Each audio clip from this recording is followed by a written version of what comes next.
ये जो सामने हमने इसके पिक्चर डायग्राम लगाया हुआ है, गौरव गोगोई जी हैं deputy leader of opposition Lok Sabha में, यानी कि राहुल गांधी के बाद डिप्टी लीडर ऑफ ऑपोजिशन है। ये इनकी शादी होती है 2013 में एलिजाबेथ कॉल्बर्न नाम की एक युवती से। ये एलिजाबेथ कॉल्बर्न पूर्व में आईएसआई समर्थित अल तौकीर शेख हैं, इनके साथ काम कर चुकी हैं। ये अल तौकीर शेख इनके पीएचडी के गाइड थे। ये और काम कर चुकी हैं सेनेटर टॉम उथल से, जो नीचे आप देख सकते हैं। ये मेंबर थे यूएस सेनेट के, जो खुफिया विभाग से संबंधित था, और ये जॉर्ज सोरोज से बहुत नजदीकी संबंध है इनके। एलिजाबेथ कॉल्बर्न की जो भाभी हैं उनका नाम है सुसान डेलबॉस। ये कैरिटास नाम की एक ऑर्गेनाइजेशन से जुड़ी हुई हैं, जो भारत में धर्मांतरण करने के लिए इन पे काफी आक्षेप लगता रहा है और पूरे विश्व में धर्मांतरण में ये लगी हैं। ये सारे फंड इनको यूएस एड से मिलते हैं, जिसको अभी ट्रंप प्रशासन ने बैन किया, जो कि डीप स्टेट का एक हिस्सा है। गौरव गोगोई को वर्ल्ड इकोनॉमिक फोरम में लिस्टेड नेता की तरह लिस्ट किया गया था, और वर्ल्ड इकोनॉमिक फोरम को भी टोटल फंडिंग यूएस एड से मिलते रही है। वो एक कहावत है ना, कि एक शेर है कि दिल के फफोले जल उठे सीने के दाग से, दिल के फफोले जल उठे सीने के दाग से, इस घर को आग लगी है घर के चिराग से। मैं ये इसलिए बोल रहा हूं कि गौरव गोगोई जब 2013 में इनसे शादी के बाद एलिजाबेथ कॉल्बर्न के शादी के बाद 2014 में गौरव गोगोई को कांग्रेस पार्टी अपना उम्मीदवार बनाती है। जो नेपोटिस्ट इल्जाम हम लगाते हैं, भाई भतीजावाद परिवारवाद, तो 13 में शादी होती है, 14 में इनको टिकट मिल जाता है, 14 में ये एमपी बन जाते हैं। 2015 में इनको पाकिस्तान हाई कमिश्नर इनवाइट करते हैं, अब्दुल बाशिद साहब, एक फर्स्ट टर्म एमपी को, जो कि ना की मेंबर है एक्सटर्नल अफेयर्स पैनल में या डिफेंस के पैनल में। इनको अपने स्टार्टअप के साथ जो पॉलिसी फॉर यूथ थी उसके लिए इनवाइट किया था। ये 40 से 50 लोगों को लेके पाकिस्तान हाई कमीशन में जाते हैं। ये उसकी तस्वीर है। और जाने के पहले ना इन्होंने होम गृह मंत्रालय से, ना ही किसी संबंधित मंत्रालय से, ना लोकसभा के स्पीकर से, किसी से इजाजत नहीं ली कि ये क्या करने वहां जा रहे हैं। और ये उस वक्त की घटना है जब भारत सरकार ने पाकिस्तान हाई कमीशन पे आक्षेप लगाया था कि वो हमारी इंटरनल प्रॉब्लम में इंटरफेयर कर रहे हैं। जमहूरियत वगैरह के साथ पाकिस्तानी कंसुलेट ने मीटिंग की थी। ये मिल के आते हैं पाकिस्तान के कंसुलेट से, और इनके मिल के आने के बाद इन्हीं के ऑर्गेनाइजेशन ने हिंदू पेपर में एक आर्टिकल छापा, जिसमें बॉर्डर सिक्योरिटी फोर्स पे अवैध बांग्लादेशी घुसपैठियों के साथ दुराचार करने का आरोप लगाया गया।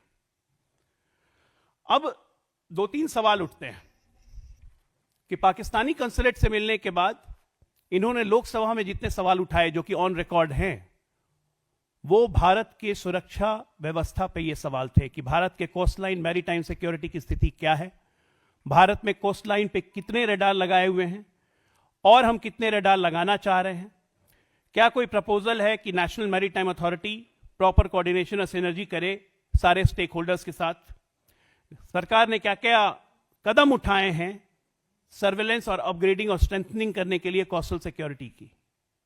ये सवाल पाकिस्तानी एम्बेसी से मिलने के बाद लोकसभा में उठाना और इसके जवाब लेना, ये क्या इंगित करता है? ये जानकारी ये किसको दे रहे हैं? देखिए, विषय गंभीर इसलिए हो जाता है क्योंकि बहुत सारे क्रिटिकल क्वेश्चंस हैं कि पाकिस्तानी हाई कमीशन से मिलने के बाद क्या इन्होंने इसकी जानकारी गृह मंत्रालय को दी कि क्या क्या डिस्कशन हुआ था? नहीं। इनकी शादी होती है 2013 में।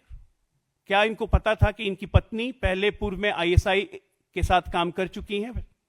अली तौकीर शेख पाकिस्तान प्लानिंग कमीशन के उस वक्त वाइस चेयरमैन थे, उनके साथ काम कर चुकी हैं। क्या इनको पता था? और ये जानते हुए भी इन्होंने शादी की। एलिजाबेथ कॉल्बर्न शादी के 8 साल बाद भारत की नागरिकता इन्होंने नहीं ली। क्यों? हमारे भारत सरकार में नियम है कि कोई भी अधिकारी अगर किसी विदेशी से शादी करता है तो 6 महीने के अंदर उसको नागरिकता लेनी अनिवार्य है। इन्होंने पार्लियामेंट मेंबर ऑफ पार्लियामेंट की बीवी होकर इन्होंने नागरिकता क्यों नहीं ली? ये सिमिलर केस है सोनिया गांधी वाला, कि राजीव गांधी से शादी होने के बाद भी श्रीमती सोनिया गांधी ने 15 वर्ष तक इटालियन नागरिकता अपनी बरकरार रखी। ये लोग क्या सुपर सिटीजन्स हैं? क्या इनको ऐसा करना चाहिए? देखिए, बिंदुओं को जोड़ना यहां पे मुख्य अवलोकन है।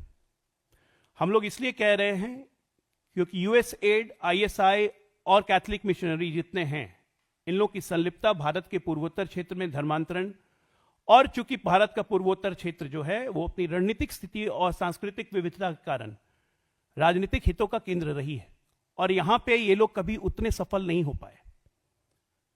तो क्या ये स्ट्रैटेजिक मैरिज थी? ये बहुत बड़ा प्रश्न है, क्योंकि जानते बूझते आप ये सब काम कर रहे हैं। कांग्रेस पार्टी को इस पे सवाल जवाब देने पड़ेंगे, क्योंकि राष्ट्र विरोधी रुख कांग्रेस पार्टी का शुरू से रहा है। मैं थोड़ा सा याद दिला दूं, अटल बिहारी वाजपेयी जी के समय में जब परमाणु परीक्षण हुआ था, उसका भी कांग्रेस ने विरोध किया था। कांग्रेस अपने आधिकारिक हैंडल पे एक नक्शा दिखा चुकी है जिसमें पूरा का पूरा पूर्वोत्तर क्षेत्र गायब है। कांग्रेस अपने आधिकारिक ट्विटर से कश्मीर का गलत नक्शा ट्वीट कर चुकी है, कश्मीर और लद्दाख को गायब कर चुकी है, इनके सहयोगी डीएमके अक्साई चिन को गायब कर चुके हैं। राहुल गांधी विदेशों में जाकर भारत के बारे में कितनी अनर्गल टिप्पणी कर चुके हैं, यह किसी से छुपा नहीं है। यह भारत के आंतरिक लोकतंत्र में विदेशी शक्तियों को कहते हैं कि आपको इंटरफेयर करना चाहिए। आज पुलवामा दिवस है, हमारे शहीदों को नमन करने का दिवस है। इसी पुलवामा दिवस पे राहुल गांधी ने क्या कहा था? इन्होंने इसे कार बम का हमला बताया था। मैं सब याद दिला रहा हूं, ये सब डॉट्स को जोड़ने के लिए आप लोग के लिए लगाया गया है।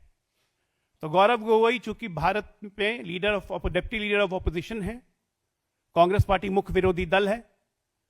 राहुल गांधी चूंकि लीडर ऑफ ऑपोजिशन है, खड़गे जी इनके अध्यक्ष हैं, इनको सामने आके जवाब देना चाहिए कि एलिजाबेथ कॉलबर्न की संलिप्तता क्या है और आज की देश स्थिति में क्या है, और क्या इस पे वो स्थिति स्पष्ट करेंगे। क्योंकि उनसे जब पूछा गया, कल मीडिया वालों ने पूछा, तो उन्होंने कहा कि अगर मेरी वाइफ आईएसआई एजेंट है तो मैं रॉ एजेंट हूं। ये सवाल मजाक में टालने वाला नहीं है। ये कहीं ना कहीं स्टैब्लिश करता है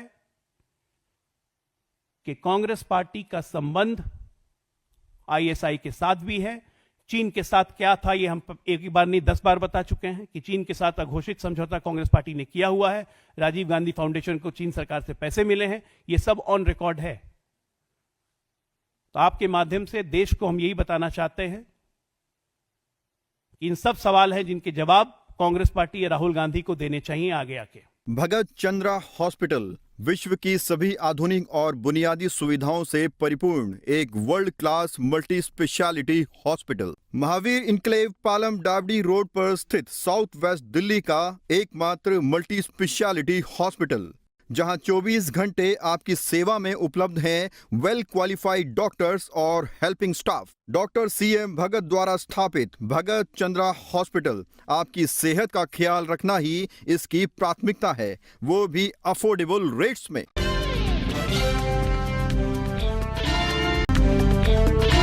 खबरों से खबरदार रहने के लिए चैनल को सब्सक्राइब करें और प्रेस करें बेल आइकन।